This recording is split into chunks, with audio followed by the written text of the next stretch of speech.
And hello everyone, and welcome to the 2024 election debates live from the ASU TV studio here on ASU TV. I'm Jonathan Reeves. At this hour, the candidates for the Arkansas Senate District 20 race will debate. The candidates here tonight are incumbent Republican Dan Sullivan and the Democratic challenger candidate Erica Askeland. Questions will be asked by a panel of journalists from local and state news organizations. Tonight's debate on ASU TV is made possible through a partnership with KASU Public Radio on the campus of Arkansas State University, KLEK Radio in Jonesboro, the Herald newspaper, Delta Digital News Service, and Red Wolf Radio, all on the campus of Arkansas State University. Prior to the debate, the candidates agreed to the rules of the debate, which are the following. Each candidate will give a 2-minute opening statement. After the panelist's first question, each candidate will then have 2 minutes to respond and rebuttal. The initial candidate will have 1 minute for a final retort. And then also after that, the candidates, or the panelists rather, will then have the opportunity to be able to ask another question there. And we'll have the opening statements here in just a little bit. One thing that we'll tell you also is that as part of this, there's also a 3-minute open forum that will take place for the candidates as well after the second question takes place. Each candidate will be given 2 minutes for a closing statement. The order of the candidates' questions was determined through a random draw on September 26th. Candidates, thank you for being here tonight. We really appreciate you being here. The order in which the opening statements will be delivered was determined backstage. And Mr. Dan Sullivan is here with the first opening statement. Mr. Sullivan, you have 2 minutes. Thank you very much, and thank you for inviting us. It's a pleasure to be with ASU. I'm an ASU graduate. Really enjoyed my time here. Been a big supporter of Arkansas State. They are one of the leading economic drivers in the state of Arkansas. This is our third debate. Today I hope to kind of summarize some of the things that we've talked about and maybe bring up a few new issues. The primary responsibility of a state senator, which is one of the highest offices in the state, one of our primary responsibilities is fiscal matters, how we use your tax dollars. They're not public dollars, they're your dollars, and how we spend those. Also, safety in the state and in our communities is very important. Education, of course, the LEARNS Act and how we're working through that is a big change in the way our state operates. Again, taxes and economic development. Arkansas State is driving economic development in our area through work with the steel mills, a new aerospace industry in Newport, lithium mining in southern Arkansas. All of those Arkansas State is a part of. To date, my opponent has not been very specific on the things that she endorses and supports. In other words, in the Senate, we vote yes, everything else is a no. So we've talked about some issues, particularly finance issues, that I hope we'll delve into a little bit more tonight. For example, the library tax that my opponent is supporting is an example on a local level of what can happen at a state level. I met with our library director today and asked her about the funding sources since that source has been restricted or defunded, as they would say. There's no plans on the library to how to move forward with additional revenue. They're sufficient now. Why would we pass a tax going forward without having a plan? That's an example of what my opponent would do at a state level. All right, Mr. Sullivan, thank you very much. Ms. Askeland, you have 2 minutes. Hi, Erica Askeland. I am a long-term teacher and resident of Jonesboro, graduate of Jonesboro High School, graduate of A State University with my early childhood education degree. I just got out of my 3rd grade class today. 8 and 9-year-olds are my world. And I'm not going to answer too much on to my opponent's questions at this point, but I do want to just go ahead and say that having a plan for finances and how they're spent is definitely in the top and forefront of my mind, especially when it comes to education. So when it comes down to education in our state, that is my primary purpose for running in this race. I'm watching what's actually happening from inside our classrooms right now, the teachers and the stress load that's been put on them because of the LEARNS Act that my opponent did sign into action. I also do want to offer an opportunity for people to vote for someone who is not going to bully and belittle them into submission, as my opponent has stated is his main and primary focus for any time that anybody disagrees with him. I have had the opportunity to meet with so many people over the course of this campaign. I have knocked over 3,000 doors at this point. I have made phone calls, and people are ready for a change. People are ready for a fresh breath of air that can kind of come through here and make sure that we are speaking up for the children in our state, the health care that they receive, the education that they receive, the proper funding, and the access to information. So today I'd like to give you the opportunity to hear what we're all about. And when it comes down to safety, my husband is a paramedic of over 20 years who is then turned into a classroom teacher. So I definitely have our police, fire, and EMS in my hearts. And whenever I've sat down in lockdown drills in my school or heard of those from other people, I want to make sure that everybody knows that I've got those people in my mind as well. Thank you very much, and I hope to give you an opportunity to learn a lot about both of us tonight. All right, very good. Thank you so much for those opening statements. Now we're going to take a quick break. When we come back, our panel will start asking their questions for the candidates. This is Election 2024 live from Arkansas State University here on ASU TV. Here at Lost Pizza, we like to stay classy.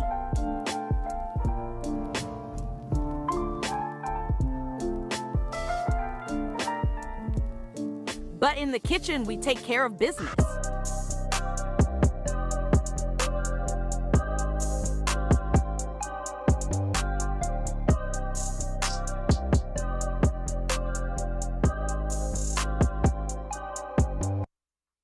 Get lost.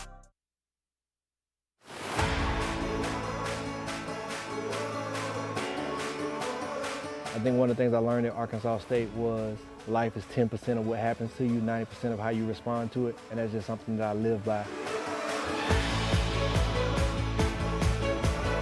A-State is home, and they're going to treat you like you're a part of the family.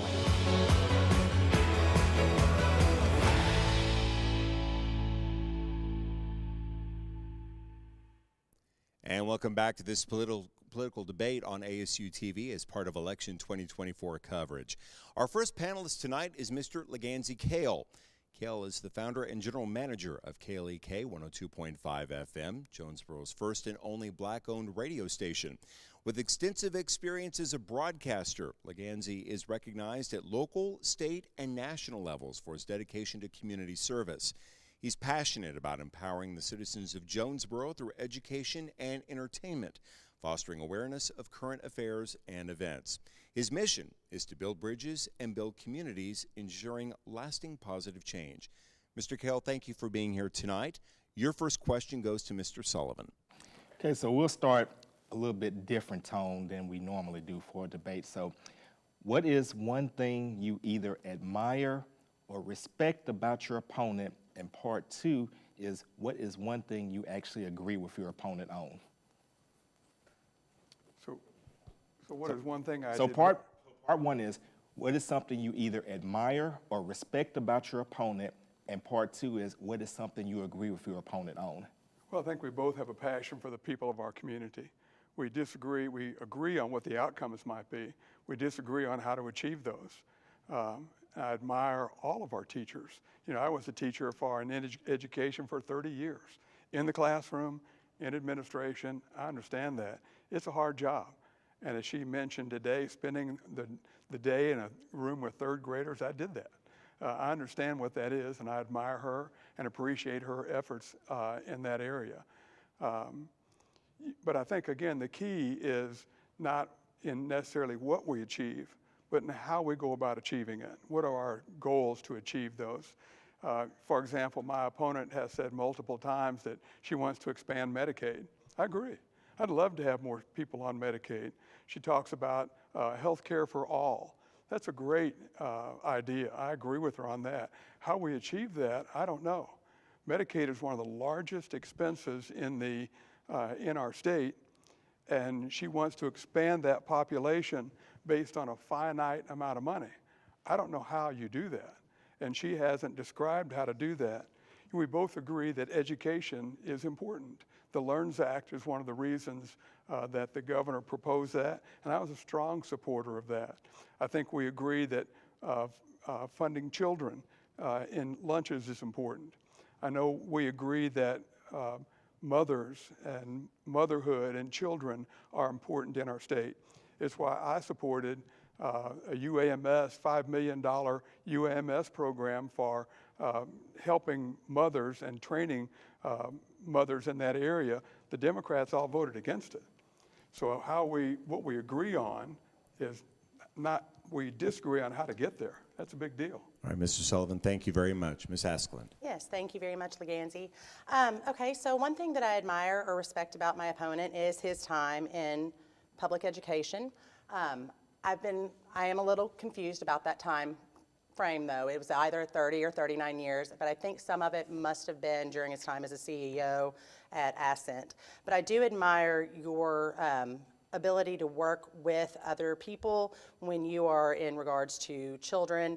I do think that when it comes down to it, we both do feel that education is one of the most pressing things that we need to be focused on in the legislature. And when it comes down to that, as we've seen the dollar bill up many, many, many times, there is a big chunk of our money that comes from the state to fund our public schools.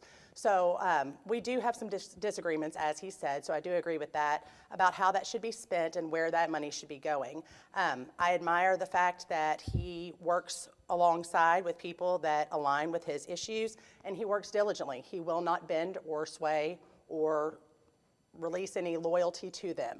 And being loyal is something that I find to be an admirable quality in many people. Something we agree upon, yeah, just education, just making sure that we are doing the best for our children in the state of Arkansas. All children in the state of Arkansas. All right, very good. You have 1 minute, Mr. Sullivan, if you would like to respond. Yeah, some of the things she said are just not true. I met with Black Caucus a number of times over Senate Bill 71. Met with about, I think, 50 to 75 people, and it was a contentious meeting. And we changed the bill.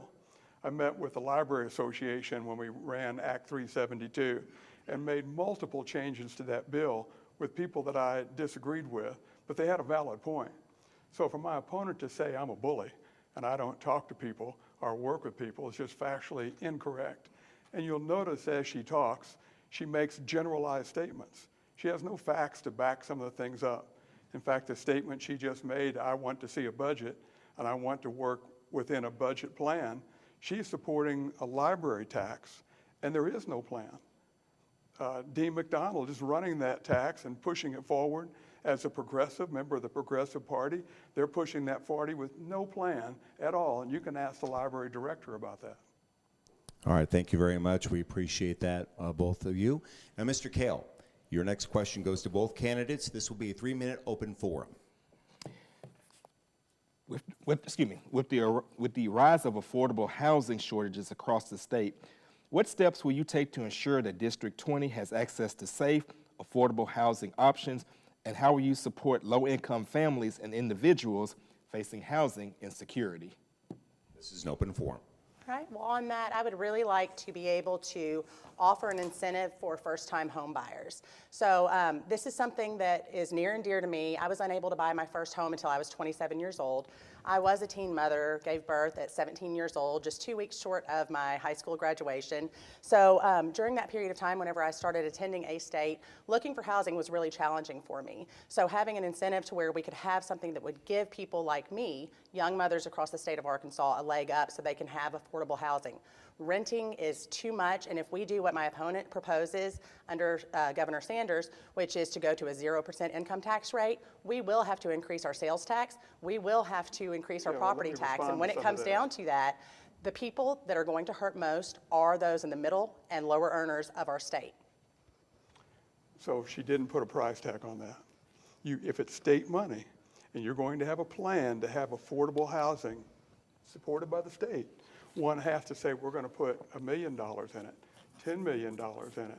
You know, the president, the model that she's going after is affordable housing, is for the federal government to give $25,000 per person. It's clear that's going to increase the cost of goods that are going up tremendously now. It's not so much the cost of housing that's gone up, it's whether it's affordable because of inflation. Yeah, and with that, inflation is caused, I didn't interrupt. I'll stop. Inflation is caused by,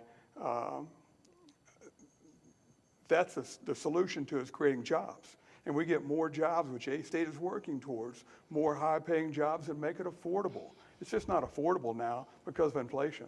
Yes, and when we do increase to have a 0% income tax and we increase property taxes, those homeowners right now are going to have to raise the rent.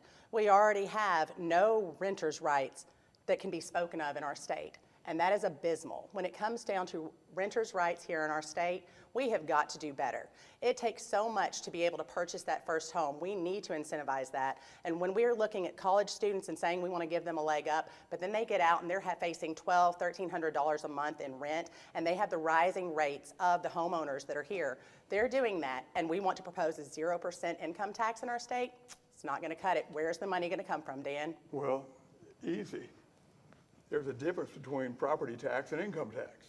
And what's attracting people are jobs, high-paying jobs, just like the steel mills are bringing in $5 billion in investments. They're not in District 20. They are, sure, the people that live here are in District 20, and that's where the money comes from. The more high-paying jobs we get, the more property tax, the more taxes that we're collecting on sales. Big breaks for the rich. So, well, that's your proposal, but in fact, increasing jobs, increasing salaries reduces all the taxes that we're paying.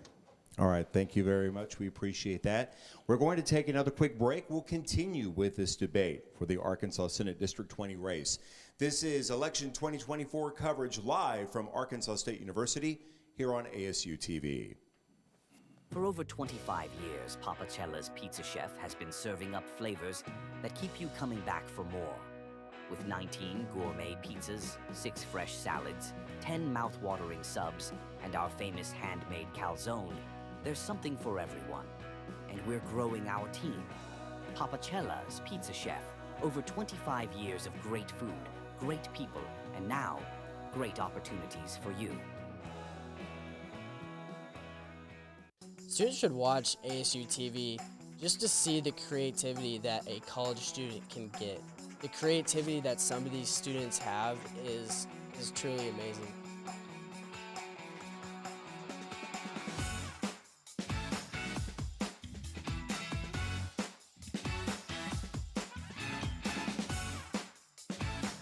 Getting that experience can really just take you further, and I feel like our program does that for a lot of students.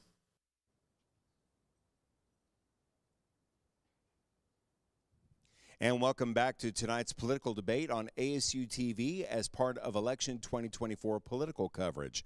Our next panelist tonight is Miss Rebecca Robinson. Rebecca is a dedicated reporter and co-producer for KASU's Morning Edition, having graduated from Arkansas State University in the past year with a degree in multimedia journalism. During her academic career, she served as editor-in-chief of the Herald for 3 semesters, where she demonstrated exceptional leadership and editorial skills. Under her guidance, the Herald earned 15 awards from the Arkansas Collegiate Media Association and the Southeastern Journalism Conference, recognizing her excellence in writing, page design, editing, and website design. Ms. Robinson, thank you for being here tonight. Thank you. Now, your question goes to Ms. Erica Askeland. My question is, what would be your main priority in balancing the state budget, and what specifically would you address within that priority? Ms. Askeland, you have 2 minutes. Yes. Thank you, Rebecca, and congratulations on those 15 awards. That's incredible. My main priority in the balance, right now we are on a trajectory where we quite honestly don't know how much the spending is going to cost as far as it goes in education in the state of Arkansas. Even as recent as yesterday, we have educational freedom accounts. In our state, we've had school choice for a very, very long time now. But with LEARNS, we have these educational freedom accounts, and we have had 2 providers that hold those funds for families that have now been fired, thankfully, because we don't know how those families are going to be served. I'm looking and I'm thinking about the increase of what we're going to be paying as public taxpayers that we are taking and funneling into private schools. And we're also funneling that money directly into EFAs, educational freedom accounts, to where they have no way to get the funds to the people in a consistent manner. We have families that if they have a well-established private school, they are able to retain and get that reimbursement from them when the time comes up. But at this point, there are so many that are jumping on the bandwagon to receive the $7,000, now $8,000 now that we have increased the amount per student, that when we look at that, this is going into hands to where the students that my opponent says that he is supporting, many of these families are unable to make the purchases that are needed for these children's education and wait for the reimbursement to come through. So I'm very concerned about that. I would really think that whenever it comes to the main priority as far as balancing that is fixing and stopping the bleeding immediately whenever it comes to us funneling tax dollars into private schools. Ms. Askeland, thank you. Mr. Sullivan, you have 2 minutes. Let me correct a few things on the previous question. Folks are fleeing high tax states. They're fleeing them. They're coming to Tennessee, Texas, Kentucky, Missouri, all of whom have lower taxes. That's who we're competing with. So wherever the businesses are, that's where they're moving, and that's where we want to go. You know, as far as the where we prioritize with LEARNs, you know, the budget is done on a 2-year cycle. Budgets aren't planned. The police aren't funded for 3 years. The police aren't funded. The colleges aren't funded for 3 years. We work on a 2-year cycle, and the legislature has made a commitment that we're going to fund the LEARNs Act piece at a time. And folks, if you've ever started a new project, you know that there are ups and downs. There are cycles businesses go through. You know it, Laganza, you've been through a few of those cycles. There are surprises. You work through them as a legislature for folks that are committed. You know, one question that hasn't been asked or answered here or in other debates, why are people leaving schools? You know, one has to ask, why are they leaving public school? And the answer has to be, folks don't think they're getting the bang for the buck they deserve. Exactly what happened in the library. There was a debate over whether people liked or didn't like certain books and materials in the library, and they said, Ms. Askeland said, we're not moving them. 20 feet, 30 feet, we're not going to do it. And as a result, the voter said, then we'll take our money back and we'll fund it ourselves. Same thing is true with schools. She needs to answer the question, why are people leaving? If you think it's a problem with getting money to people who are on vouchers, why do they want to go? It's because they want to make a determination on their own. My opponent has said multiple times, she trusts parents, she trusts parents, she trusts parents. She doesn't trust them with their own money. There's an end to that. And you know, the question isn't whether we trust them. The question is whether they trust us. Mr. Sullivan, thank you. Ms. Askeland, 1 minute. Yes, thank you. The irony of the opening statement saying how supportive my opponent is in his teachers and how important he feels that they are, to then turn around and say that there's a reason that people are fleeing, after he's accused them of indoctrinating students, after he's accused them of providing sexually explicit materials to them, after he's accused them of pedophilia in our library, and after he's done all of these things, and actually has photographs of him putting up things when he was working to defund our library, protect the innocents, where it shows a child in desolation. These things are not to be trusted or honored by what's coming out of his mouth. Now, I have never served in the legislature, but I do recognize that I will be entering into, in the odd years, I will be in the legislative session, and in the even I will go through the fiscal session, but I do appreciate that mansplaining that was just offered to me. When it comes through this, we talk about needing to work with the legislature. However, my opponent has not been able to even work and get any bills passed with his own people. He is too extreme for the Republican Party in here, and it's got to stop. All right, Ms. Askeland, thank you very much. Ms. Robinson, your next question is for both candidates. It is a 3-minute open forum. How would you keep your constituents informed about what you are doing in the Senate? 3 minutes. Keep So doing. we're often on video. We come to events like this. We have town hall meetings. Most of it's done individually. And as a senator, we can have committee meetings. Talked to folks today really concerned about Arkansas Game and Fish. Had a small meeting. It turns into a larger meeting, and we'll eventually meet at the Capitol for our committee meeting. Of course, media like Facebook, other media, are all good for keeping folks involved. And it's most important they contact us. For me, I've spent years, I mean, honestly, since my early 20s, engaging with my community, with my families, outside of school, and just building that. I will say that this year has been transformative for me, being able to meet the people of Bono and actually be welcomed there in a place where I've been told is a stronghold for Republicans who are itching for change after I've had the opportunity to speak with them. In this endeavor, I appear at every community function that I can. I am out and open and available to the public, and I have been even before announcing my candidacy for this. When we look and we talk about how we can show support, and we talk about how Facebook and social media is a strong suit of my opponents, I beg to differ. After November, he shut down. It may still be open so that he can't get in trouble for violating campaign laws, but he basically shut down his Facebook because he was too combative with me and with other people. So I think that he gained advisement on that, so that he needed to shut that down or he was going to lose this election. And I believe that that's probably the case. When it comes to something like this, people are tired of being bullied by someone who is supposed to be their public servant. So I talk about who's doing the bullying. She's called me a bully a couple of times. She's interrupted several times. I was accused of mansplaining. And in our last debate, she said that I didn't understand things because I was a white male who doesn't understand his white privilege. And I am a white woman. And she is a white woman, therefore that makes a difference. That's CRT. That's critical theory. And the state in the LEARNS Act bans CRT as well as it bans some of the principles that she's going on. Just as your failed SB 81 did. We can't do that. I'm sorry, would you like to speak again? But this is an open forum, so you're welcome to. Thanks is that womansplaining? So, you know, the fact about my Facebook page, it was hacked. And Facebook would not let me back on, not because of what I said, but because they were Facebook. And as you know now, people know now, Facebook was banning conservative pressures. If I were consulting you, I would offer to tell you to shut it down as well. And don't try. But it took me a while. It took our state senator, our U.S. senator, to get me back up on Facebook. So all the things that she just described by saying I don't do this and I don't do that, it's just false. Let Dan know how you feel on his Facebook. All right, thank you both very much. We will take a quick break. When we come back, we'll continue with this debate. This is the Arkansas Senate District 20 race. This is Election 2024 coverage live from Arkansas State University here on ASU TV. Wings to Go has the flavors. Did I mention Wings to Go has the flavors? Dry rub, tasty sauces. We shake them, we toss them.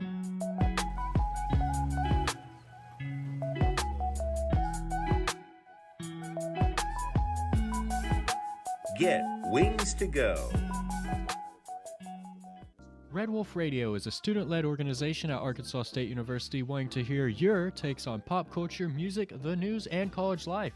Just about anything you can think of. Located in the Education and Communications building on campus, we are always looking for more volunteers. So if you're an Arkansas State University student, no matter the major, and this is something that interests you, shoot us an email at redwolfradio@astate.edu. That's redwolfradio@astate.edu. Let them hear you how. And welcome back to this political debate here on ASU TV as part of live coverage of Election 2024. Our next panelist tonight is Mr. Jerry Don Burton. Burton is an aspiring multimedia journalist currently in his junior year at Arkansas State University. You can check out his work at Delta Digital News and also at The Herald. Jerry is committed to a career in journalism as it offers him the opportunity to continuously learn and share insights through his writing, aligning perfectly with his professional and personal aspirations. Mr. Burton, thank you for being here again tonight. And your question tonight will go to Mr. Sullivan. Thank you. Mr. Sullivan, according to a report this year from the World Population Review, Arkansas is ranked 47th in educational attainment with the third lowest share of associates, bachelor's, and graduate degree holders. Does this issue concern you, and if so, what initiatives or ideas do you have to address it?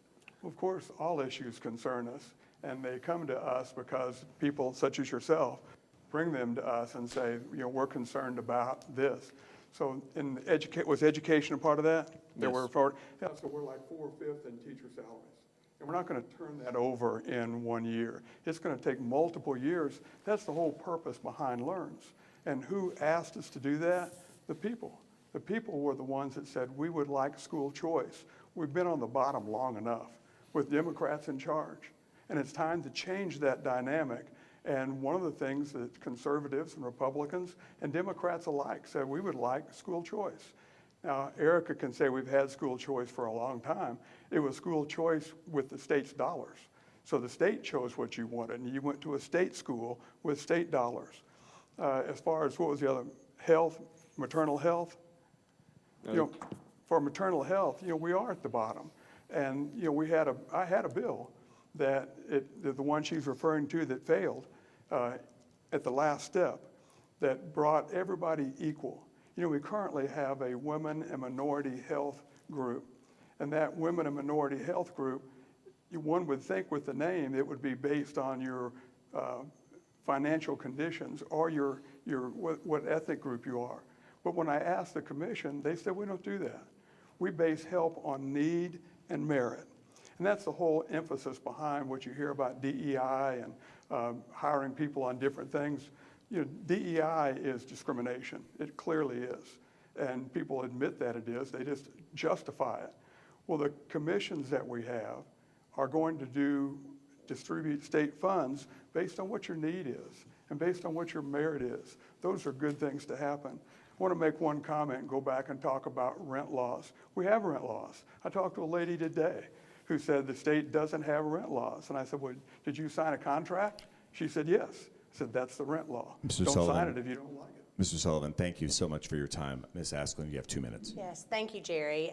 My understanding is your question is we are 47th in educational attainment, and what are initiatives or ideas that I would bring into the legislature? Is that correct? Yes, ma'am. Okay, so when it comes down to that, I am looking at a absolute endemic in Arkansas right now as far as the cost of living, okay?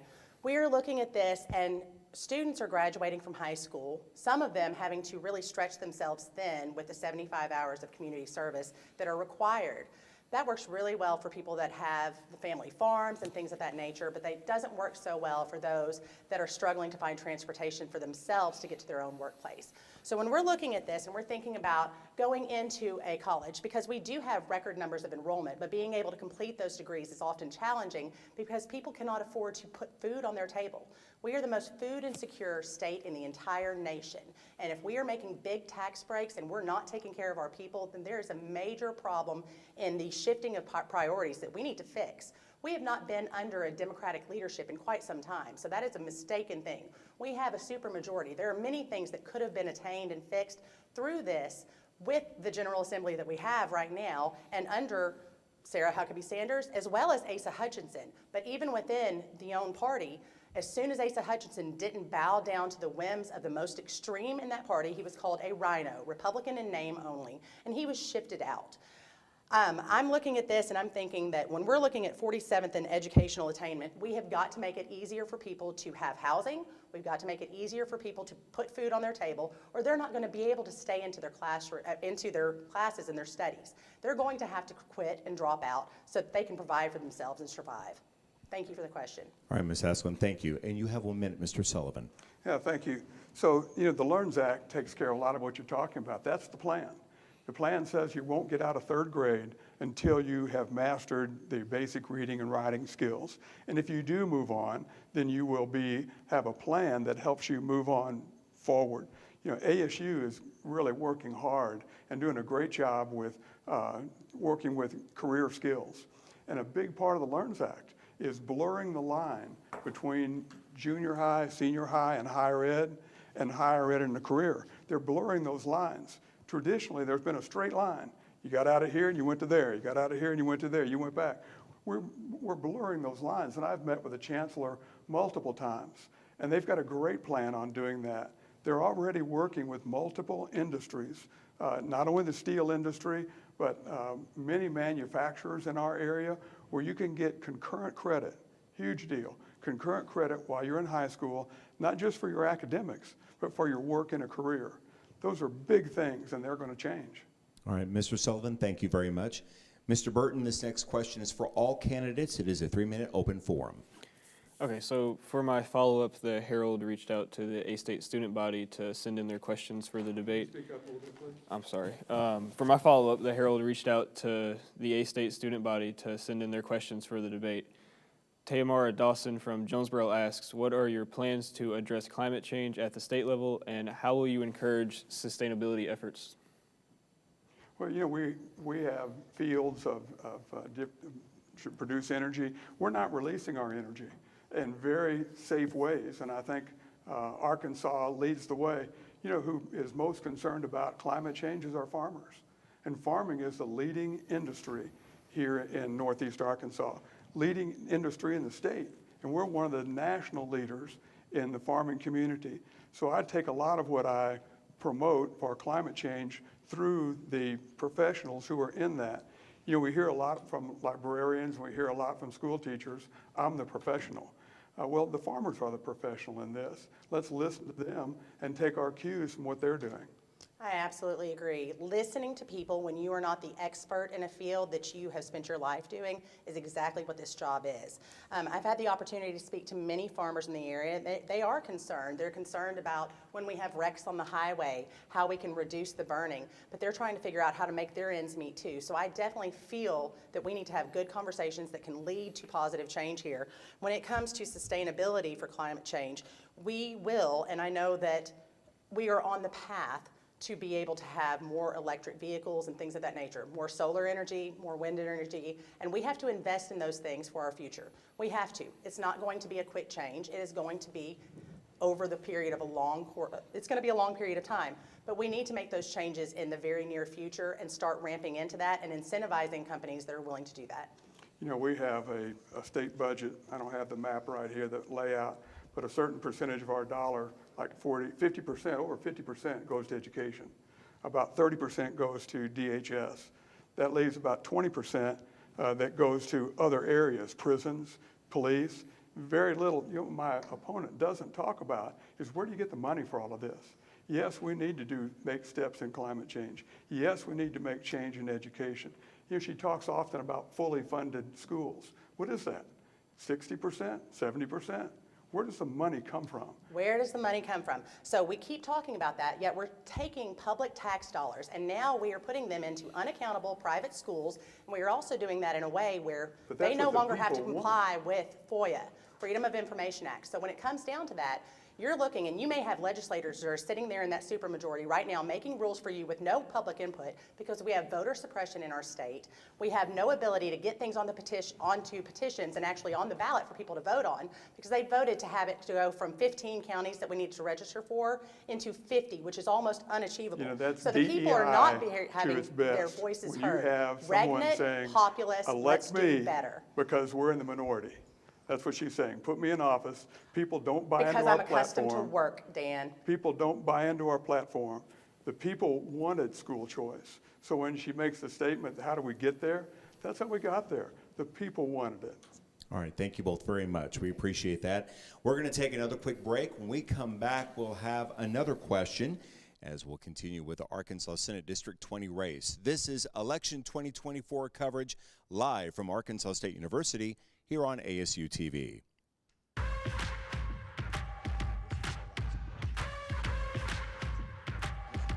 When you say experience counts, it's experience that counts for a lifetime. Boxes, boxes, I cannot fit in the boxes. Stop it, quitting was never an option. Exhausted, this passion is never exhausted. And you cannot stop it, nah, you cannot stop it.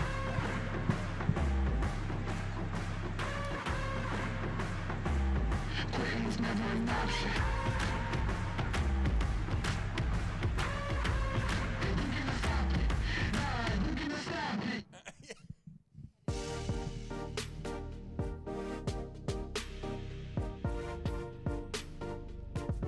ASU TV, shows like Red Wolf Roundtable, ASU TV News, Westside Football, and more. Gain real-life experience while doing what you love. Get involved with ASU TV today. Welcome back to Election 2024 coverage on ASU TV. As we continue in the Arkansas Senate District 20 race debate tonight, we'll go back to Mr. Leganzi Kale for his question. Mr. Kale, your question goes to Ms. Askeland. District 20, like much of the country, is experiencing a rise in homelessness. What steps will you take to address homelessness in the district, and how will you work to provide long-term solutions for individuals and families affected by it? Ms. Askeland, you have 2 minutes. Thank you, Mr. Kale. We do have this issue, and I keep hearing the common refrain of fight hard with crime. Let's fight crime hard, okay? We have people that are struggling in our state. We have people who are fighting to find meals. We have people who are fighting to find houses that they can afford. We are having this go on, and we have people that are in need of help. While we continue to make tax breaks for the highest up, we sit and watch this happen and do nothing about it.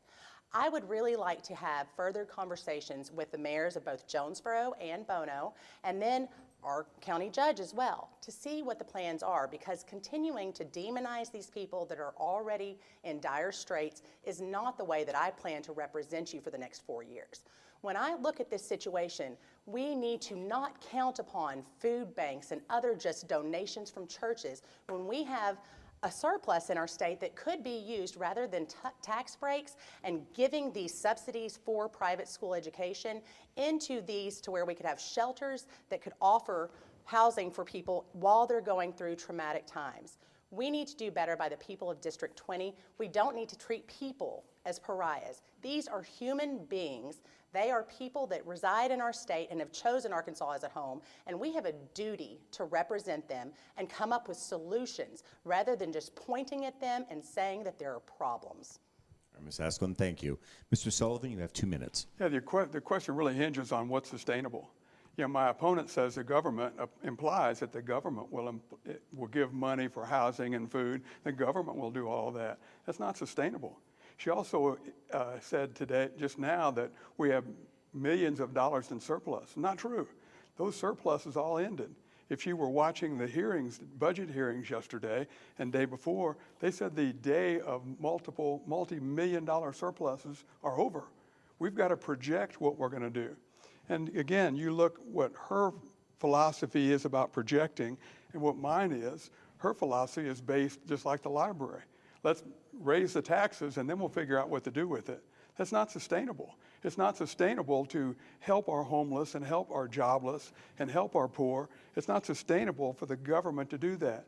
Look at the states where that's happening. They are failing. You look at what is sustainable, bringing in industry, bringing in jobs, exactly what Arkansas State is doing, trying to bridge that gap between high school, college, and career. Bridge that gap and let people start working and get jobs. You know, Bono's a great example. Bono was really struggling. And then one of the largest businesses, the business that opened out there selling ATVs and such, multi-million-dollar, they changed the trajectory of Bono forever by moving out there, and they have the largest facility of their type in the nation, the largest under one roof. Folks, that changed the trajectory of Bono. They almost matched in property taxes what all the rest of the community did.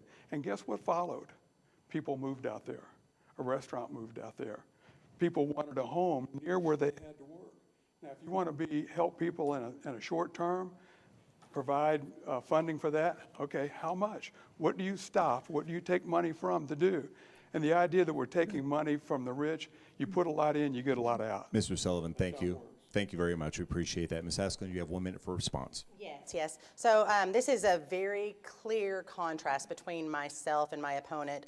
Our metrics of failure in the state very different. They're very huge between the two of us.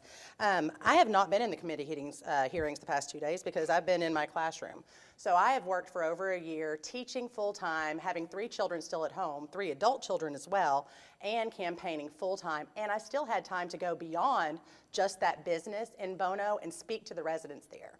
So what they are complaining about is they have no groceries. They have to drive in. They're already struggling, yet they have to pay gas money to come into Jonesboro to be able to afford to have fresh fruit and vegetables on their table. So I'm looking at that and I'm thinking, I don't really believe that for you.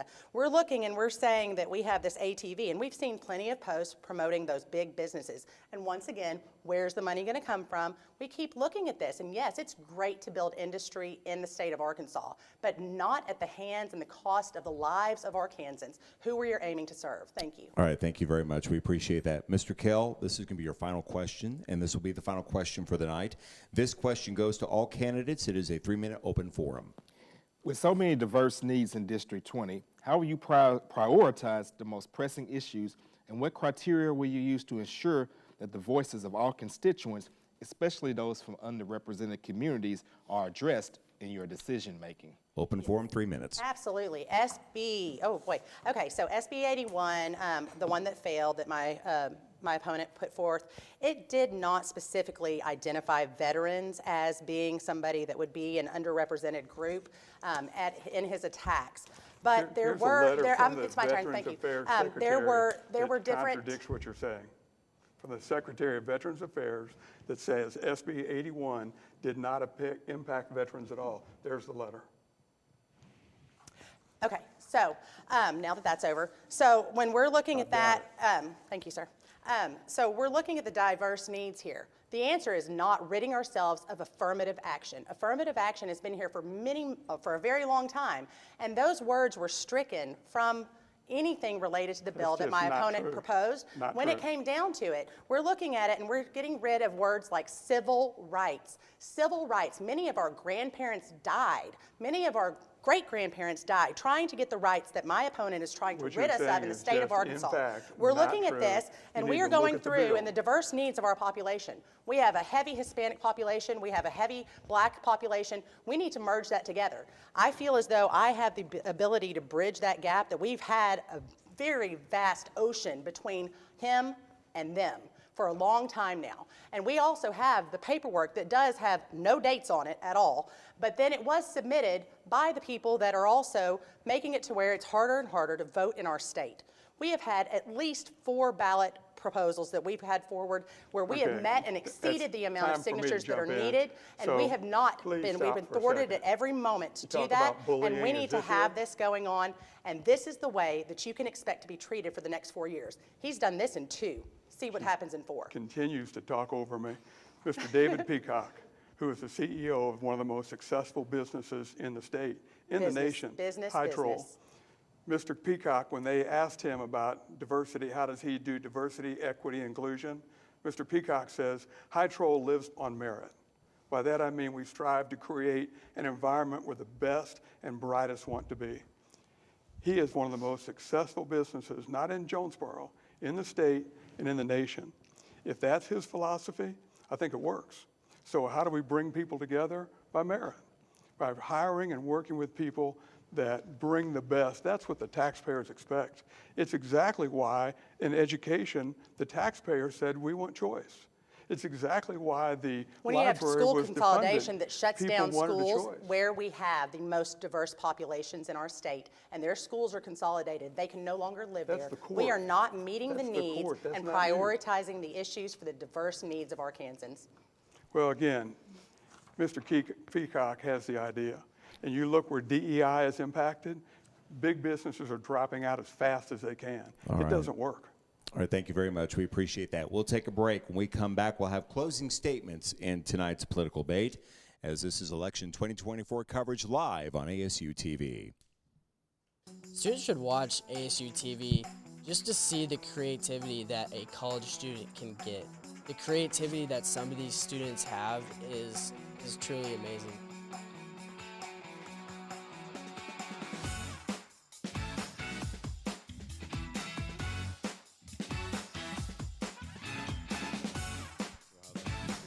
Getting that experience can really just take you further, and I feel like our program does that for a lot of students.